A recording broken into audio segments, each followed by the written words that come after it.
नमस्कार दोस्तों। आज के इस वीडियो में हम ये देखेंगे कि आप कनाडा में पैसे कैसे बचा सकते हैं।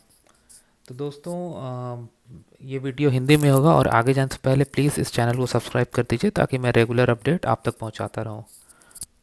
तो गाइस, अगर आप लेट से इंडिया से हैं और आप कनाडा आते हैं तो आपको पता होता है कि एमआरपी क्या होती है। इंडिया में आप कुछ भी खरीदें, एक पैकेट बिस्किट खरीदें, एक पैकेट मैगी खरीदें या जो भी, सबके पीछे एक प्राइस प्रिंटेड होती है। और लीगली उस प्रिंटेड प्राइस से ज़्यादा आपसे कोई भी दुकानदार नहीं मांग सकता। और इंडिया में पब्लिक भी यही करती है कि जब भी कोई सामान खरीदती है तो उसको पलट के उसके दाम देखती है। और पब्लिक उससे ज़्यादा किसी दुकानदार को देने वाली है भी नहीं, ये हमें पता है। तो जब आप कनाडा में आते हैं, पहली बात जान लीजिए कि आप अगर आप सेम प्रोडक्ट यहाँ भी खरीदें तो उसके पीछे कोई एमआरपी तो होती नहीं है। कहने का मतलब है, अगर मैं एक पैकेट च्युइंगम ही खरीदूँ तो मुझे एक दुकान में वो $1.20 में मिल सकता है, दूसरे दुकान में बगल में मुझे $1.30 में मिलता है। तो इसका सोल्यूशन यही है कि मुझे जो भी खरीदना है, ग्रॉसरीज वगैरह एक्सेट्रा जो भी, उसके लिए मैं क्या करूँगा कि मैं मल्टीपल ऑप्शंस देखूंगा। मैं शॉप अराउंड करूँगा, मैं बहुत सारे दुकान से जाऊँगा जो मेरा घर के आसपास हो, और मैं देखूँगा कहाँ पे क्या चीज़ सस्ती मिलती है। ऐसा हो सकता है कि दुकान नंबर 1 में मुझे 5 चीज़ें सस्ती मिले, 5 चीज़ें नहीं, और 5 चीज़ों के लिए मुझे दुकान नंबर 2 जाना पड़े। तो ये क्वाइट पॉसिबल है और मैं ये रेगुलरली करता हूँ। इससे काफ़ी सिग्निफिकेंट बचत हो जाती है हर महीने। तो ये एक तरीका है, आप अपना सकते हैं। दूसरी चीज़, अगर आप रहने के लिए कोई प्लेस रेंट करते हैं, जैसे अपना अपार्टमेंट या कुछ भी, तो अग्रीमेंट को ध्यान से पढ़ें और ये पता करें कि उसमें क्या क्या इंक्लूडेड है। बहुत अपार्टमेंट में होता है कि रेंट ज़्यादा हो बट हाइड्रो इंक्लूडेड होता है, कहीं वाटर इंक्लूडेड होता है, कहीं इंश्योरेंस होता है, और कहीं कुछ भी इंक्लूडेड नहीं होता है। तो जस्ट एक रेंट का प्राइस देकर आप डिसीजन ना लें, क्योंकि at the end of the month ये सारी चीज़ें आपके ऊपर आएंगी। और अगर वो आपके रेंट में इंक्लूडेड नहीं है और आपको देना पड़े तो आपको कुछ शॉक लग सकता है। तो इससे बचें, पहले से ही सब कुछ देख लें कि क्या आपको लगेगा क्या नहीं। इंश्योरेंस उसमें इंक्लूडेड है, टेनेंट इंश्योरेंस, आपकी हाइड्रो बिल इंक्लूडेड है, हीटिंग इंक्लूडेड है, वाटर इंक्लूडेड है, हर चीज़ देख लें। और कुछ भी क्वेश्चन हो सामने से पूछें, ईमेल पे कंफर्मेशन लें, मतलब आप जो भी करें, आपको एश्योरिटी आनी चाहिए। वो सब करके ही आप आगे बढ़ें। नेक्स्ट है कि आप इंश्योरेंस, आप किसी भी तरह का इंश्योरेंस लेते हैं, चाहे वो हेल्थ इंश्योरेंस हो, होम इंश्योरेंस हो, कार इंश्योरेंस हो, आप शॉप अराउंड करें, ज़्यादा से ज़्यादा लोगों से कोट लें ताकि आपको एक अच्छी डील मिल सके।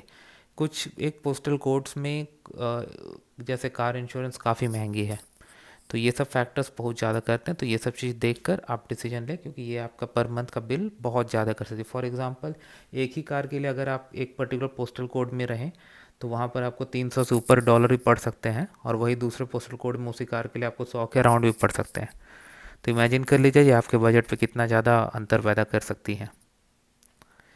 उसके बाद आती है यूटिलिटीज़। तो फ़ोन और इंटरनेट के लिए है, तो अगर आप फ़ोन और इंटरनेट लेना चाह रहे हैं तो आप जैसे साइट पे देखकर वहाँ पे जो डील्स पैकेजेस है वहीं से उसी पर आप संतुष्ट ना करें, आप ऑथोराइज सेलर से मिलें। अगेन मैंने कहा ऑथोराइज सेलर्स, जो कि रियल है, स्कैम नहीं, क्योंकि इस फील्ड में स्कैम्स भी आजकल बहुत ज़्यादा हो गए हैं।